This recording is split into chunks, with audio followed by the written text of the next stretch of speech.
Coming up on Mountain News this morning, we have the latest on a mass shooting that left at least 4 people dead in Tulsa, and more on how climbing prices are putting a strain on everyone, especially food pantries. Dedicated to Eastern and Southern Kentucky, this is WYMT Mountain News this morning.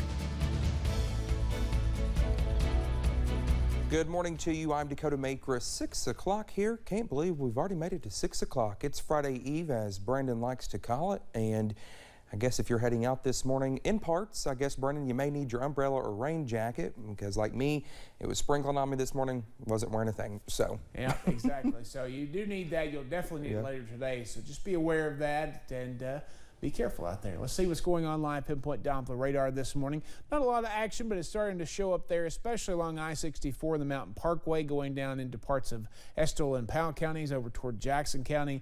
Again, there this morning in some scattered pockets all the way through the Cumberland Valley up to the Big Sandy. Mountain Parkway at Slade, again looking okay this morning so far. Nothing going on there at the moment. Temperatures from 59 in Clintwood to 70 in Somerset, Hazard, and Jackson this morning. A lot of mid to upper 60s. 79 is the average and the forecast high. No record today. 88 set back on this date in 2020. Dakota?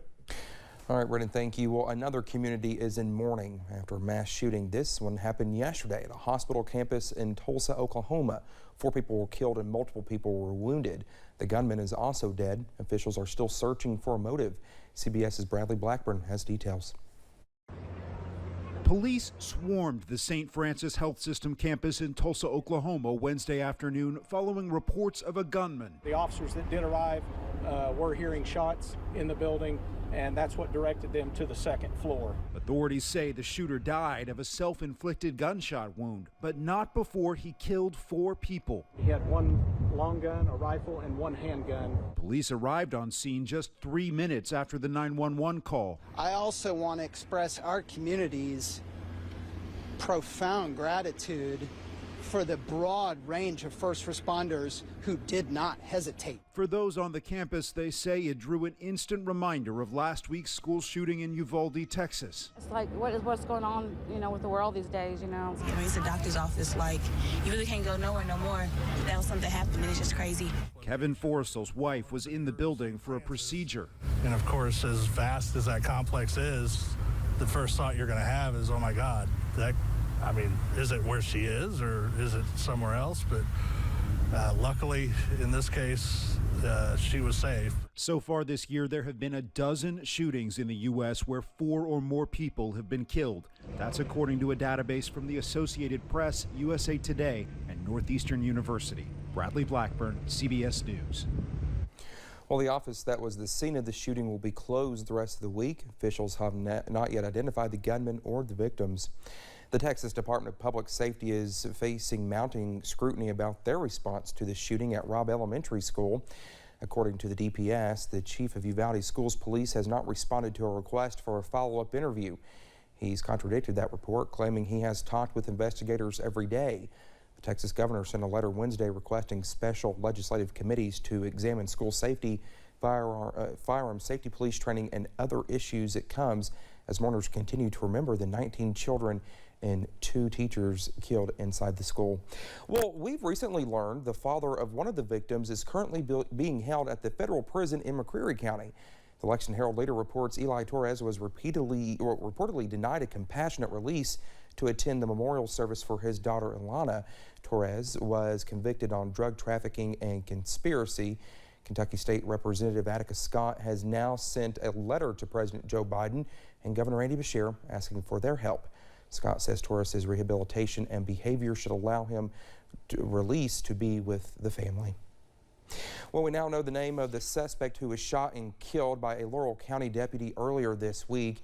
We are told the suspect is 46-year-old Andy Brock. The coroner told us that his office was called to a home on Taylor Bridge Road around 1:30 p.m. Tuesday.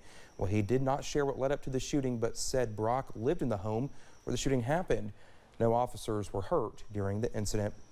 A new campaign video from U.S. Senate candidate Charles Booker is gaining a lot of attention. The ad is both emotional and graphic. Booker is running to unseat Republican Senator Rand Paul. The ad, released online Wednesday morning, shows a noose, a picture of an actual lynching in Booker with the noose around his own neck. Charles Booker says wearing the noose was his idea and says it was a personal decision. 3 of his ancestors were lynched in Kentucky. Booker also criticized Senator Paul's blockage of the Emmett Till Anti-Lynching Act, which later passed with Paul as a co-sponsor. I understand that this ad, this video, may and will likely make a lot of people uncomfortable. My hope is that that discomfort will encourage us to fight for healing, to push for change. In a statement, a deputy campaign manager for Senator Paul says, quote, Dr. Paul worked diligently to strengthen the language of this legislation. It goes on to say any attempt to state otherwise is a desperate misrepresentation of the facts, end quote. Booker says he does not plan to put the ad on TV.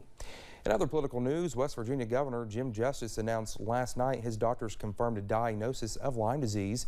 A release from the governor's office says that Justice will remain on antibiotics to continue fighting the infection. Justice says he is feeling much better and encourages people going outside to monitor themselves for ticks to stay safe from Lyme disease. Well, the city of Hazard is saying goodbye to a historic downtown staple. You may remember when we reported on the massive fire at the Grand Hotel building in 2015. Now, the city is in the process of tearing the building down after it sat empty for years.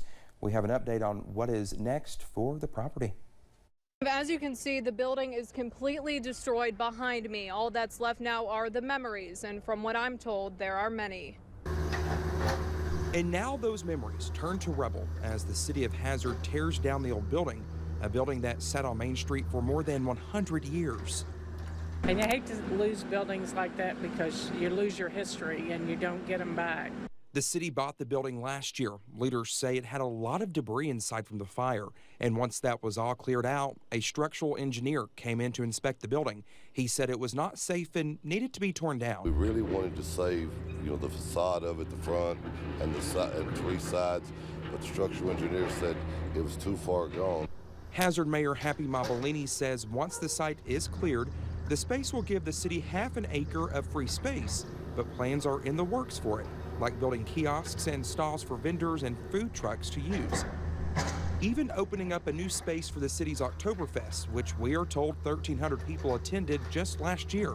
Having all of this available space is really going to allow us to continue to grow in this area. We want to have it downtown. We love the backdrop of the mountains and the buildings. But what is happening with the debris being removed? Officials say they are saving a cornerstone and other pieces. We're going to be able to use in whatever goes back in here to kind of honor the building, and we're going to be able to kind of, tell a little bit of the story of the building even though it's going to be gone. Hoping to create new memories in honor of the old building.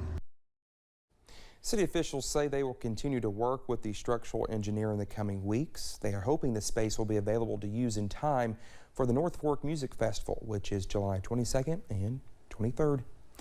One of several Eastern Kentucky resources dedicated to serving those in need is now in need of some extra assistance too. The Water into Wine Food Pantry in Salyersville is having to readjust its food distributions due to the increase in fuel cost, hosting half of many food giveaways as it has in the past. But regardless of the circumstances, those with the pantry remain optimistic. And right now we've had to kind of cut off people from signing up because we have about all we can service right now. So there is a need. Jill Sizemore, who has been serving with the pantry for several years, says without the help of the organizations like Water into Wine Food Pantry, many kids would go hungry. She says their services make it easier for McGoffin Countyans to make it through each month.